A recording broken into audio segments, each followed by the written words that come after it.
I'm so thankful for the day and time we're living in. Yes, there are downsides, but for me, all the amazing automatic technology makes it a wonderful time to be alive. Don't you just appreciate how everything is motion censored, especially in bathrooms?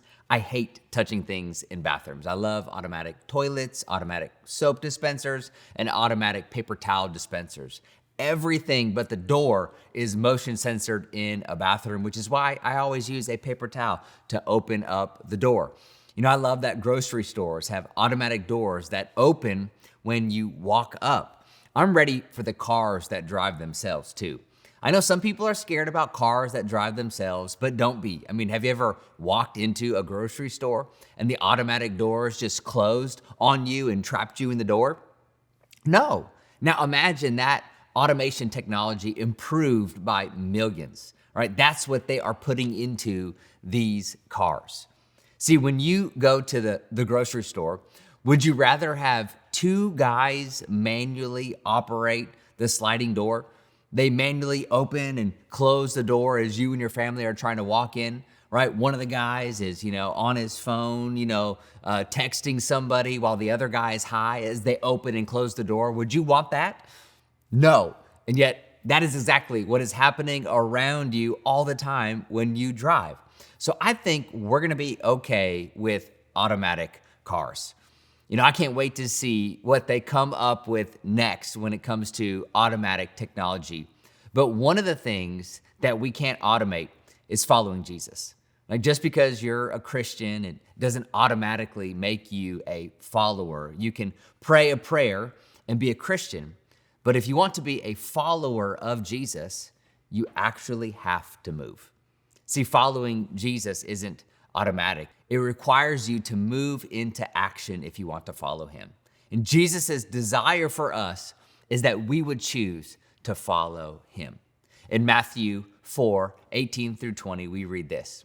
As Jesus was walking beside the Sea of Galilee, he saw two brothers, Simon, called Peter, and his brother Andrew. They were casting a net into the lake, for they were fishermen. Come, follow me, Jesus said, and I will send you out to fish for people.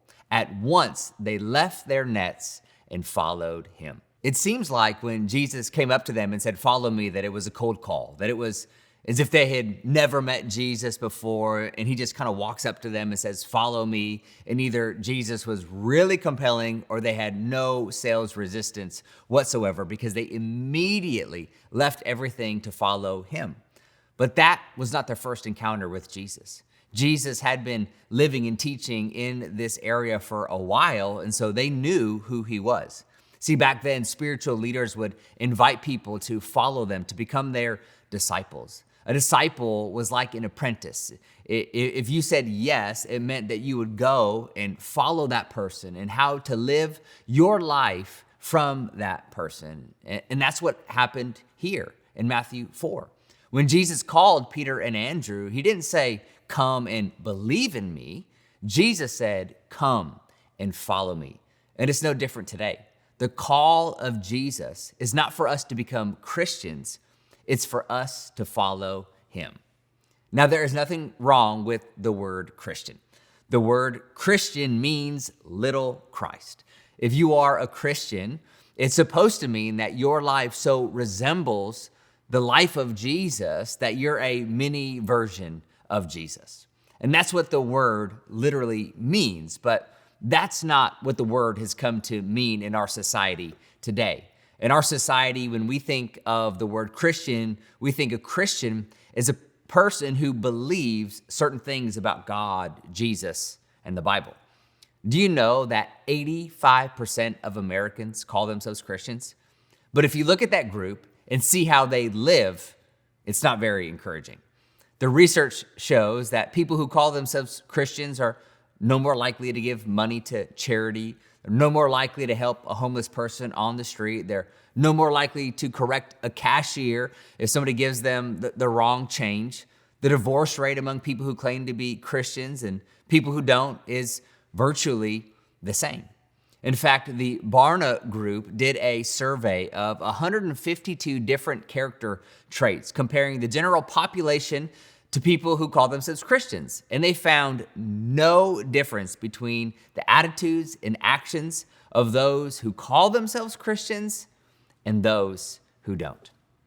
The CEO of the Barna Group, David Kinnaman, said, when asked to identify their activities over the last 30 days, Christians were just as likely to bet or gamble, to visit a pornographic website, to take something that did not belong to them, to consult a medium or psychic, to physically fight or abuse someone, to have consumed enough alcohol to be considered legally drunk, to have used an illegal non-prescription drug, to have said something to someone that was not true, to have gotten back at someone for something he or she did, and to have said mean things behind another person's back. See, many people call themselves Christians, but they're not actually following Jesus.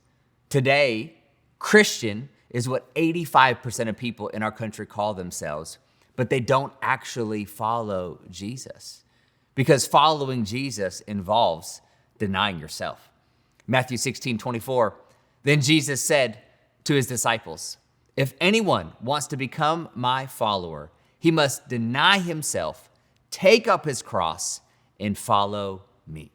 If you want to follow Jesus, you have to deny yourself, take up your cross, and die to self-centered living. And this is not an easy thing to do because we are self-centered by nature. I'll prove it to you. When somebody takes a group photo, who is the first person you look for in that photo? Yourself. And if you look good in it, what do? You post it. Even if everyone else has their eyes half open, looking crazy, as long as you look good, you're sharing it. See, we're selfish by nature, and the problem of selfishness is only getting worse.